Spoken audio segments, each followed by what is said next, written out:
Today we are going to study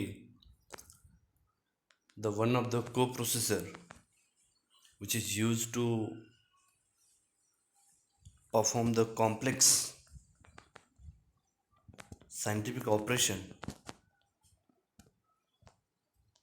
with the help of 8086 and 8088. So the name of the processor is the 8087 coprocessor. In this we are going to discuss about the 8087, that is what is the basic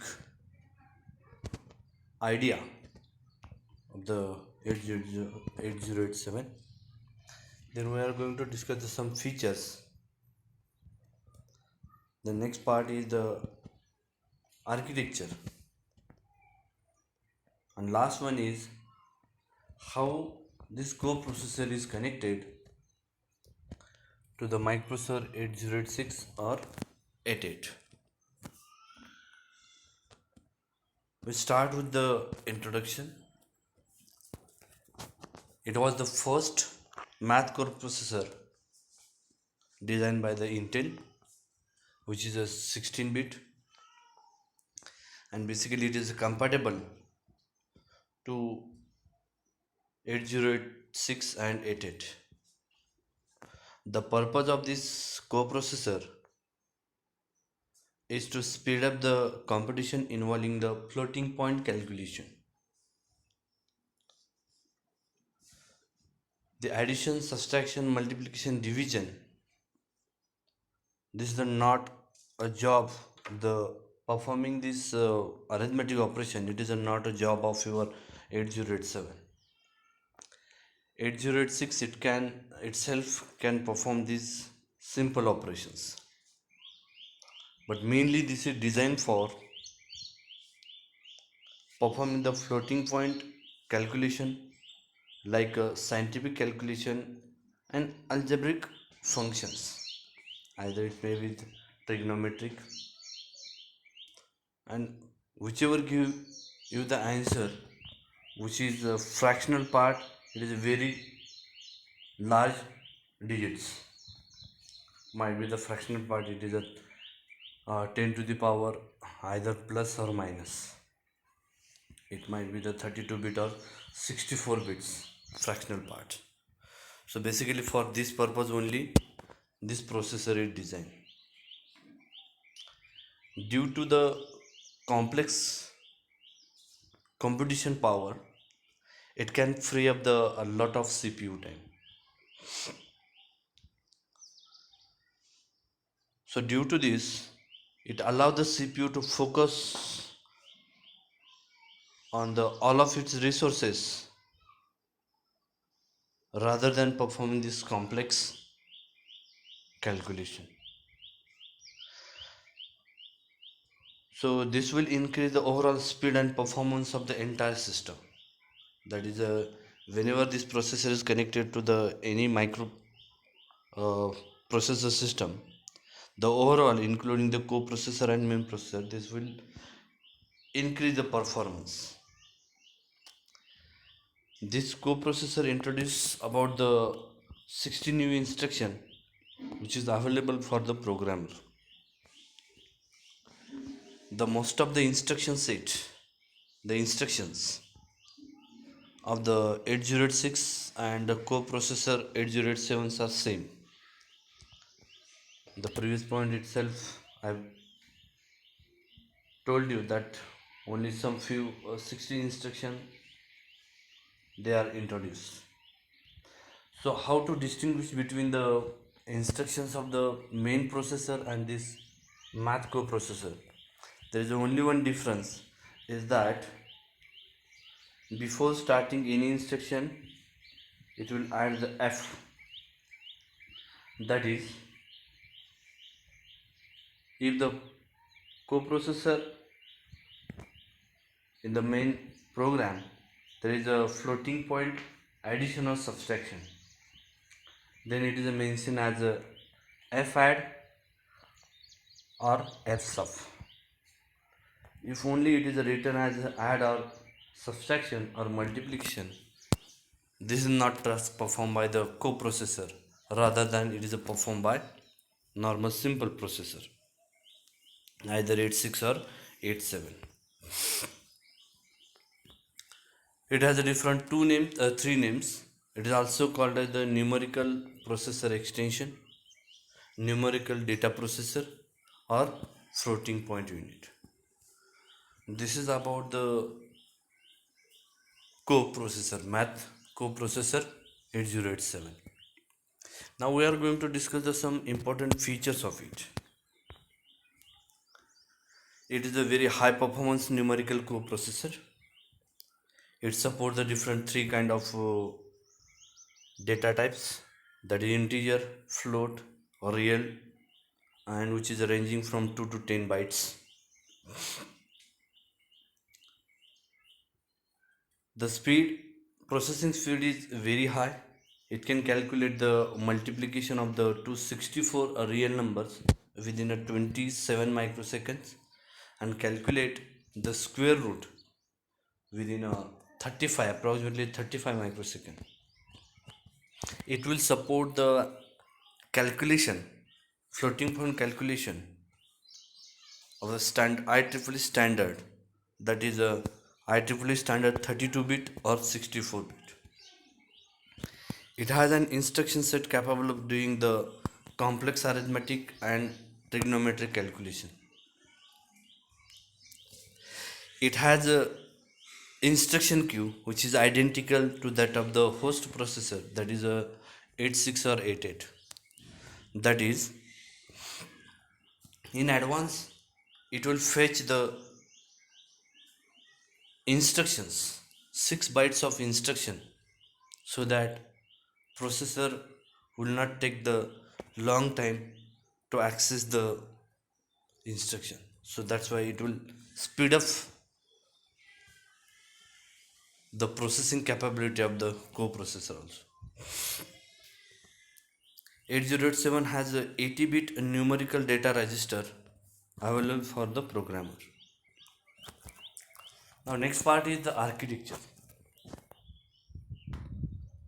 So before discussing the architecture of the 8086, here I have some points.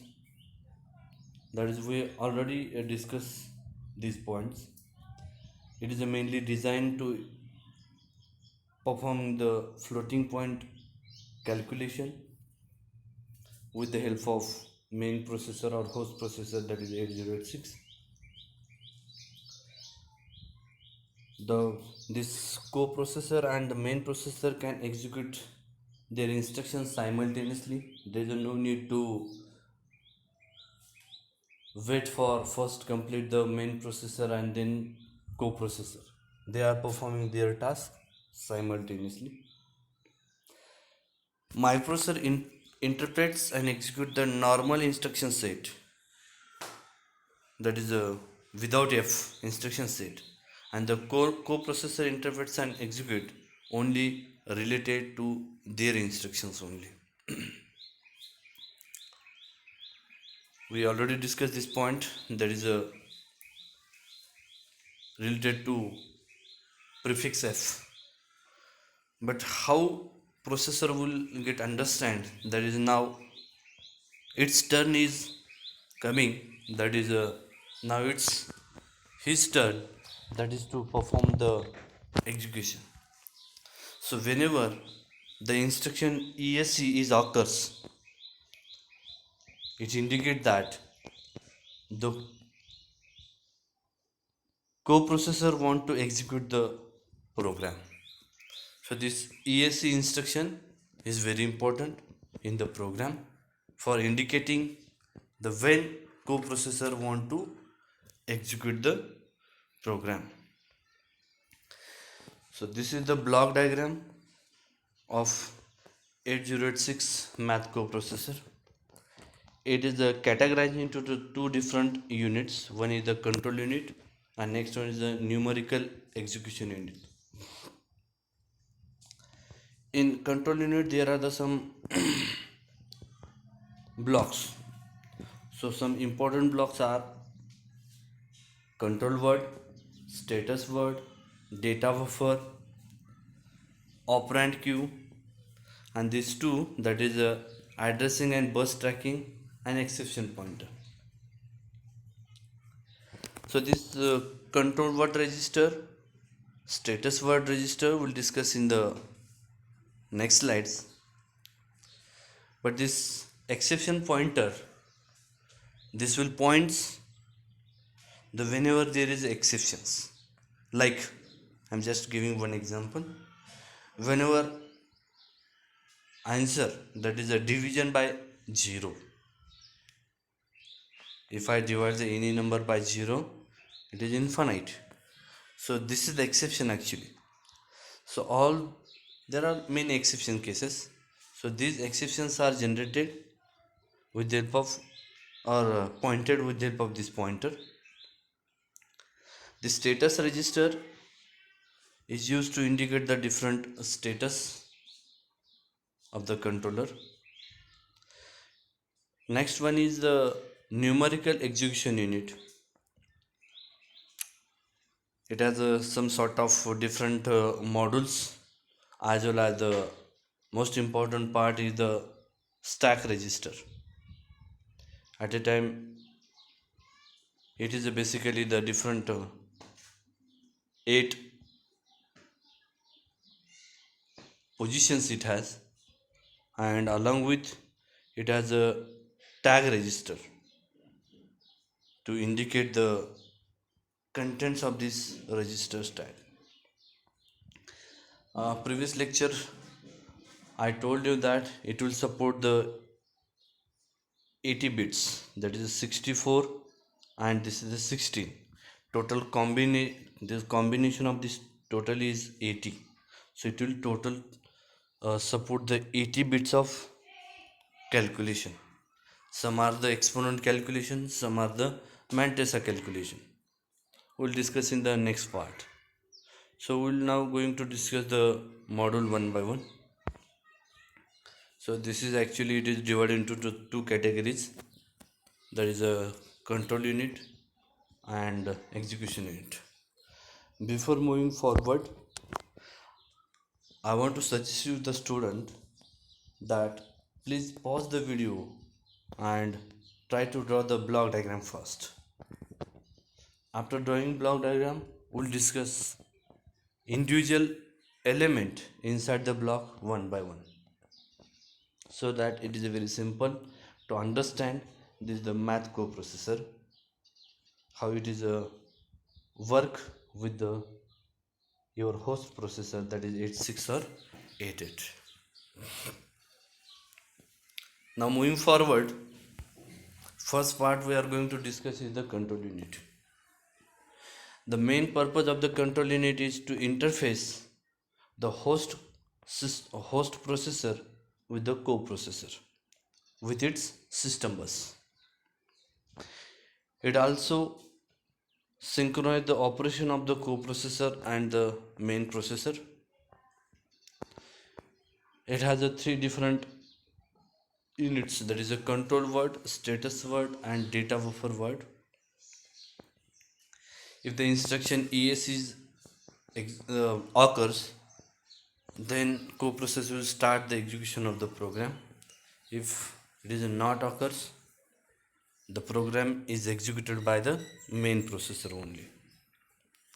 The next is the numerical execution unit. This unit is responsible for executing all the instructions related to coprocessor only. Bottom side we already observed that it has a 8 register stack that hold the operands for the instructions and a result of the instruction. The stack contains the 8 register and which is of the 80 bit wide, because we have the different two buses, one is the 64 and another is the 16. Combinedly whatever the result is there, the result is 80 bit. So this stack is used to store this result, and such a each registers are there in the stack register. So now below, next point is related to these buses, that is which bus is used to store the mantissa result and which one is store the exponent. So numerical data is transferred inside the coprocessor into two parts. Actually, according to the IEEE standard, this is the 64-bit exponent bus and 64-bit mantissa bus. Okay, next one. Now come to the back once again. We'll discuss a little bit about the status register. In status register, there are different flags, which is a 16-bit status register. It is classified into the different four parts. One, the first part is the exceptional flags. Another is related to the conditional flags. Next, some are used to indicate the status in the top of the stack, and one is indicating about the BG processor is busy or not. Okay, so this is the totally 16 bits of your status register. First, draw the status word register diagram, and then we'll discuss one by one about these four categories. So status word tells the overall status of the coprocessor. It is accessed by executing the instruction, that is a F status word, FSTSW. This is the one instruction. Once this instruction is executed by the coprocessor, it can be understood what is the status of the different flags. This instruction store the contents of the status register into the memory. Once the status is stored in the memory, the bit position of the status word can be observed. Okay. Next, we'll discuss one by one. Busy flag is indicate that the coprocessor is busy executing the task, indicating by the one. Conditional flag, which is indicated with the yellow bits C0 to C3, they indicate the various condition about the coprocessor. Then the red bits, that is 11, 12, 13, they are used to indicating the top of the stack, and this is the out of the 8 stack register. Then next is the exceptional flag. It is a set if any exception flag bit is set. These are the some exceptions. One is called as the stack fault. If there is a fault, precision, if exceed the precision value of the predefined value. Another to show the underflow. Next is the overflow, division of zero, denormalization, and invalid operation. The normalization and this denormalization, this is the concept we're going to discuss while performing the floating point calculation, IEEE standard floating point calculation. Okay. Next is the stack fault. That is now we are going to discuss the exceptional flags. Stack fault, it is not available for the 8807. It is active only for the higher processor, that is a 387 and above. For this basic 87, it is not available. Precision, it indicates that result has exceeded the selected precision. Underflow, it tells if the result is too small and too fit in the register. If it is a very small result, then this flag is on. Overflow, we already know, it tells if result is too much, which is not fit inside the register. Zero division, it indicates that you are trying to divide a non-zero value by zero value. Correct. Denormalize indicate that at least one of the operand is denormalized. And invalid, it indicate that an invalid operation, for example pushing more than the 8 items on the stack, because your stack is 8 bit but you are trying to pushing the more than 8 items on a stack, or attempting a pop of an atom, that is retrieving the items but those items not available in the top of the stack or inside the stack, as well as you are trying to obtain the square root of the negative number.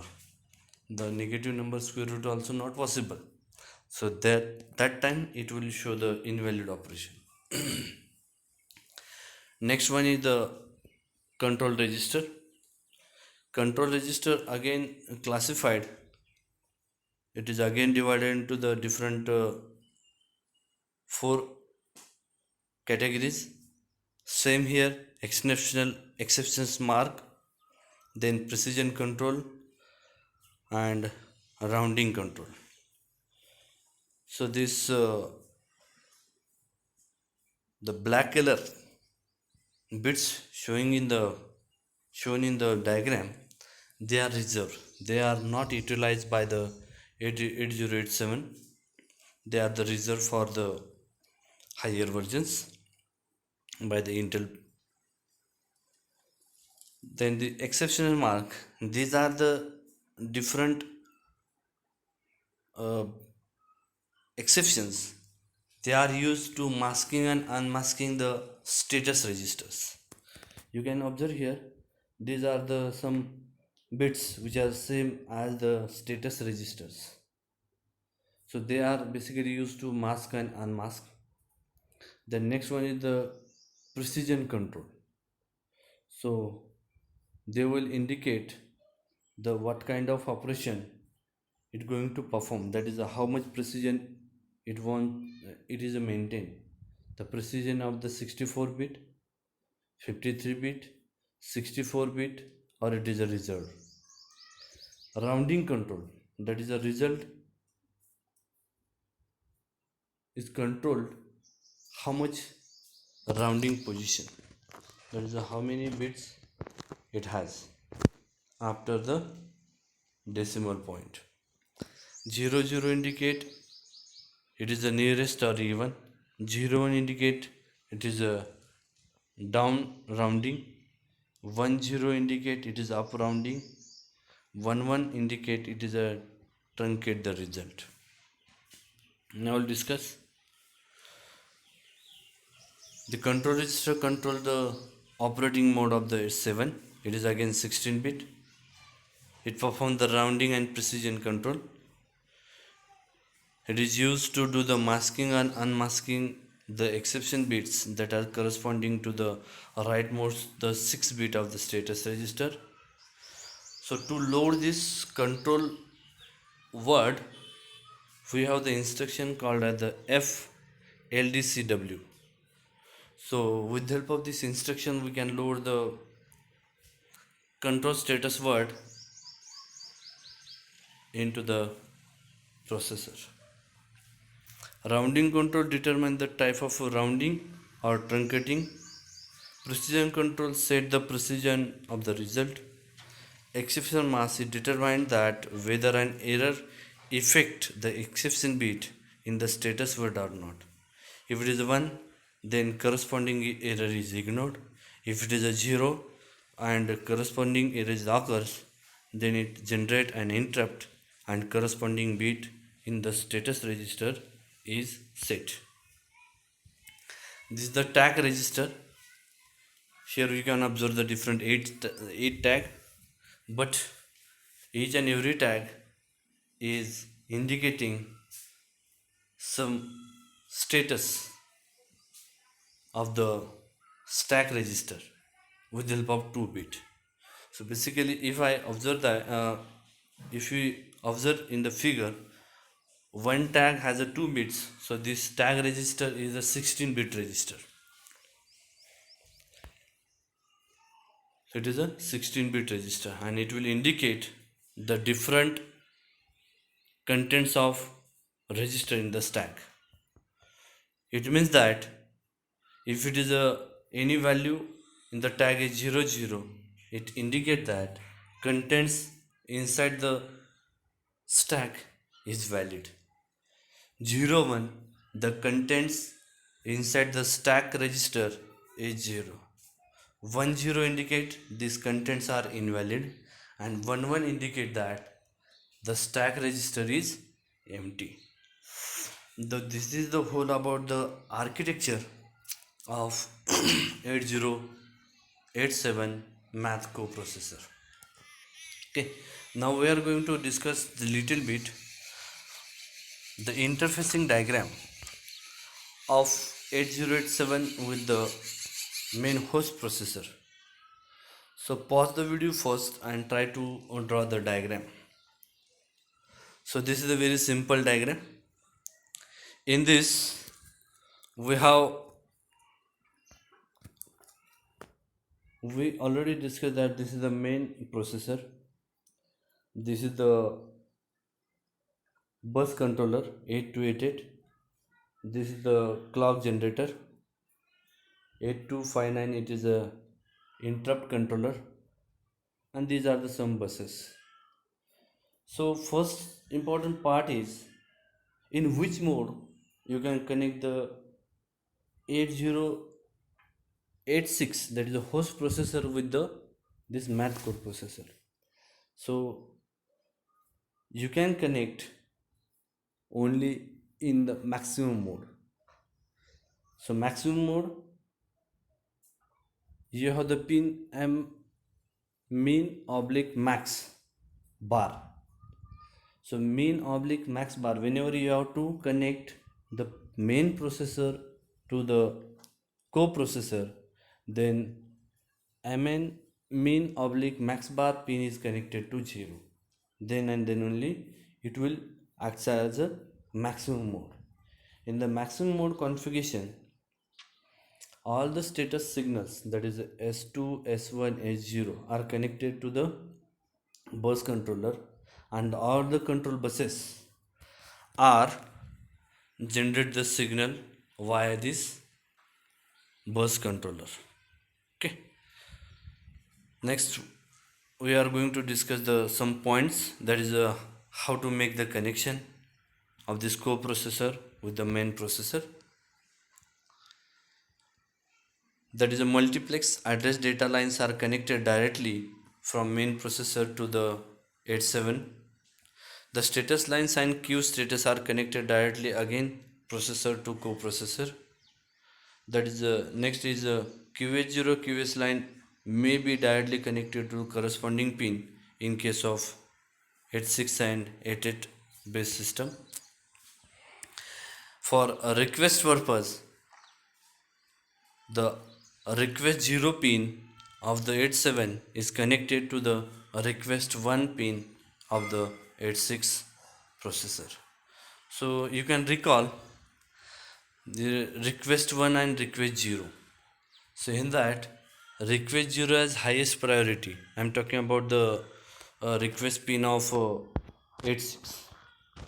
RQ oblique GT0 has the highest priority than the T1, GT1. So lowest priority pin is connected to the coprocessor basically. Okay, the clock pin of the 87 is connected to the CPU. Actually it is generated from the clock generator. This pin is connected to the clock generator from the clock generator circuit, that is the 8284. The interrupt output of the 8087 is connected to 8086 via your PIC controller. Then the address lines as well as the status lines, reset pin, higher address lines are connected to the corresponding pin of 8086. BG signal of 8087 is connected to the test pin of the 8086. The interrupt pin of 8087 to the non-masculine interrupt input of the 8086. This intimate the error condition. A wait instruction is passed to keep looking at its test pin until it finds the pin loop to indicate that 8087 has completed the computation. So this is the whole about the interfacing of 8087 with the host processor, either 86 or 88. So in this lecture we discussed that what is the basic function performed by the coprocessor, then the architecture of the 8087 coprocessor, and how it is a interface with the main processor. Thank you.